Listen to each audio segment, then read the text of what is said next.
Hi guys, it's Kazumi, and today we are interviewing my dear friend Kirill, who's the owner of Assholes Live Forever. I'm like, I want you to suck my after your juice is over. Yeah. You guys have probably been familiar with his brand, seeing it on multiple memes, funny t-shirts. I think he's been really successful at creating a cult, and today I really want to explore how to do that. Let's go.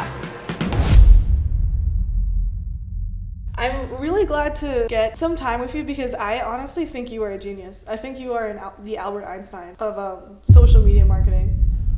Really? Yes. When I started doing my fans, I was looking at your content for a long time. Which is crazy because we look at your all the time now. Because you do some outlandish shit, and we're like, oh, maybe we should try. Like your billboard stuff you do. Oh, thanks. Like you're a pretty big disruptor. I feel like you've understood something really amazing about the human psyche in regards to memes and how they create culture and community and connect people, and how that can kind of correlate towards people doing what you want, which is buying your clothes. How did you kind of get started? I had like 20 Instagram accounts that were all deleted. I currently have 14 Instagram accounts. Yeah, they just kept deleting me at the top of like when Instagram first came out, and Twitter was still kind of like, you can do whatever the f you want. So I used to love Twitter, and then I posted on Twitter one day like, all right, I'm gonna go back to Instagram for the final time. And this sucked because like I'm a photographer by nature, so like not being on a photo platform sucked. I just got kicked off for just making dumb jokes.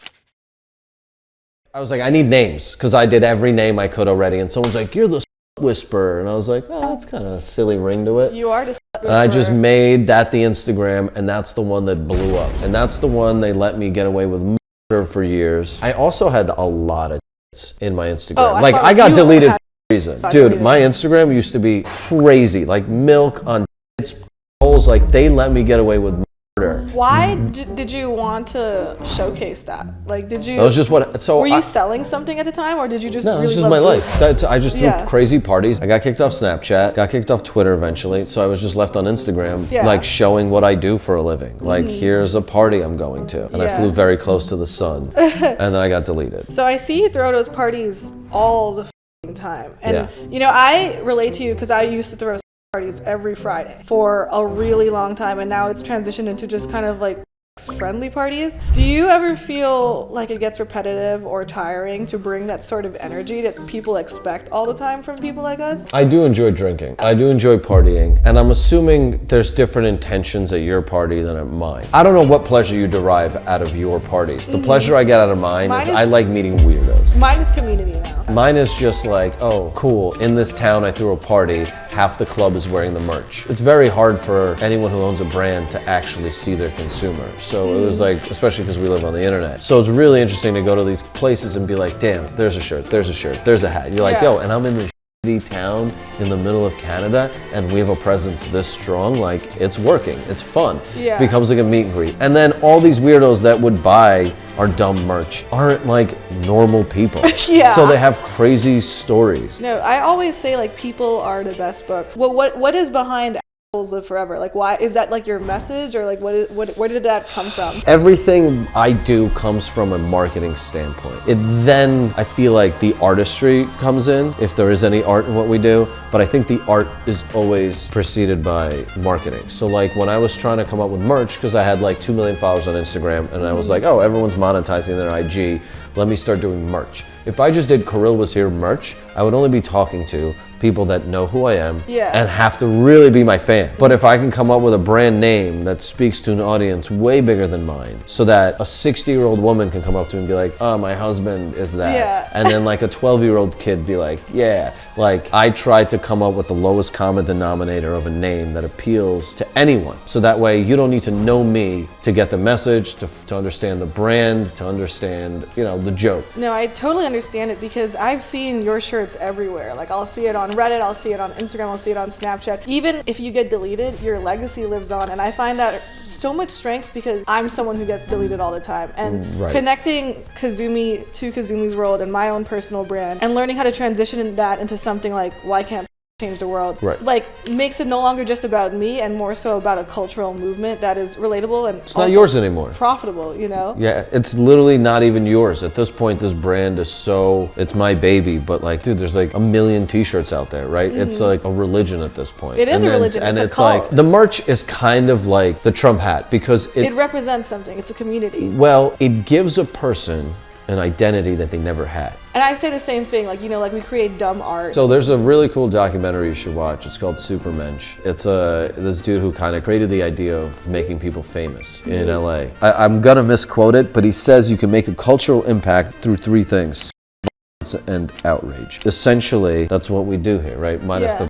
it's like we're always pushing the outrage angle, and I'm always pushing.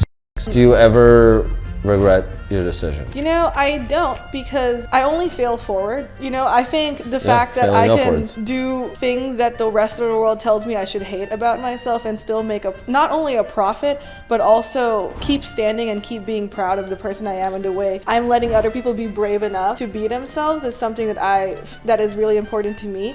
Do you feel like you are at this point with your brand and everything financially motivated, or more so motivated by the cultural shift that you're kind of a part of right now? You know, it's funny, I grew up in New York, and it's hard to see wealth in New York because we all live in apartment buildings. The Really? richest guy in the world lives in an apartment building, and that's why New York is like a rat race, and everyone's hustling, and it's exciting. I moved to LA, and this is a place where you're like, oh, look at that guy's mansion. Because in New York, it's hidden. It actually like motivates me more. If I'm motivated by money, the only way I know how to make money is by investing in myself and my brand. So it just forces me to create art, or the attempt to do art. We have this office, and I never wanted a day job. That was literally my whole prerequisite in life, was dreams no have day job. come true. And now I have a day job. Oh. But it's here. I'm Yeah. 9 to 5 here, but at least it's exciting, right? It's like every day is a new adventure. Every day is like a life of a goldfish. Like, boom, we woke Yeah. up today and we're like, we didn't know what we were doing. I think the exciting thing is the juxtaposition of what people correlate with what's stupid and what's not intelligent usually is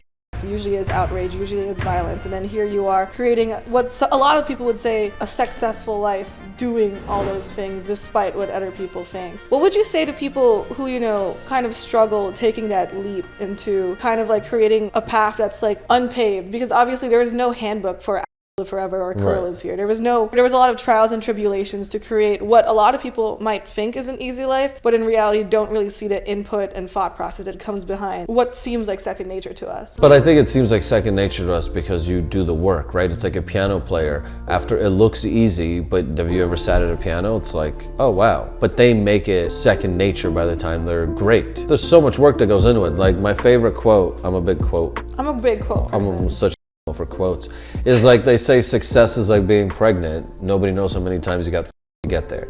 Yeah. Right? And it's like, it's a constant fight. I don't know, it's interesting. I don't like when something's easy. Advice for people, just do it. If Michael Jordan had a good basketball game, no one's discussing how many baskets he missed.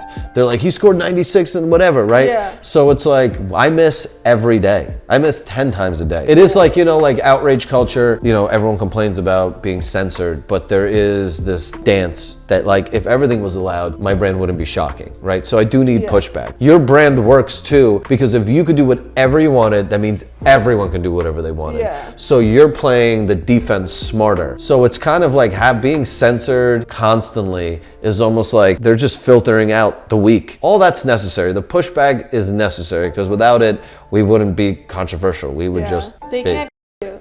Do live forever. We do. Yay! Set.